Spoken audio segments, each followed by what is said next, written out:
Si je devais choisir un mot pour décrire Monsieur Canelo Alvarez, ce serait tout simplement la déception. La boxe de Canelo est construite sur une base de mini-déceptions qu'il provoque chez ses adversaires au fil du combat.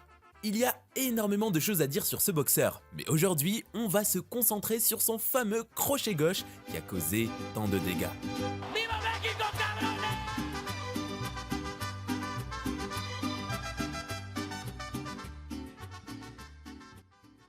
Tout d'abord, il faut savoir que Canelo est doté d'une puissance incroyable. Il suffit de regarder ses séances au sac pour comprendre que le mec a des bombes à la place des poings.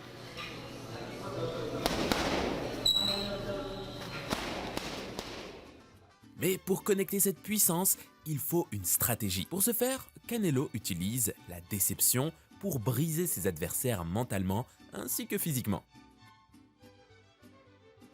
Les débuts de combat de Canelo se caractérisent souvent par les coups répétitifs portés au foie de l'adversaire, ce qui est déjà en soi un exploit car le corps est souvent inaccessible en début de combat. Ceci dit, observez maintenant le nombre de crochets au foie que Canelo envoie lors de son combat contre Rocky Fielding.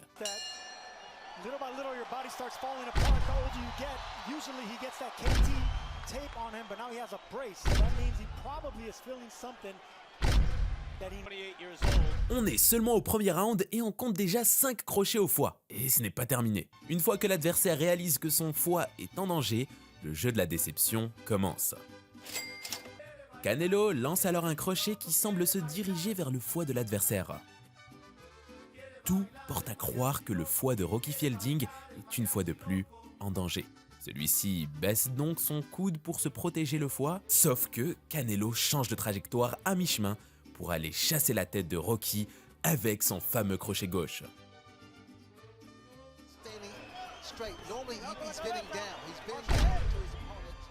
Pour le coup, on s'est basé sur ce combat-là, mais c'est toujours le même processus qui revient.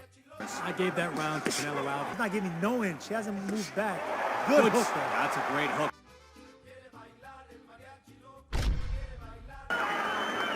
You need to move his head because Kovalev's not even.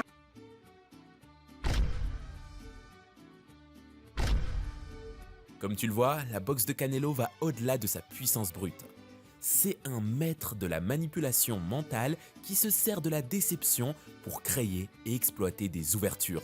Les adversaires se retrouvent parfois tellement occupés à tenter de deviner si la prochaine attaque sera en haut ou en bas qu'ils en oublient que Canelo a d'autres armes dans son arsenal. Enfin bref, si t'as apprécié cette analyse, n'hésite surtout pas à t'abonner à notre chaîne YouTube pour nous donner de la force et ne pas rater les prochaines analyses. Ah, et aussi, n'hésite pas à nous suggérer des combattants que tu aimerais voir sur cette chaîne en commentaire. Viva Mexico, cabrones!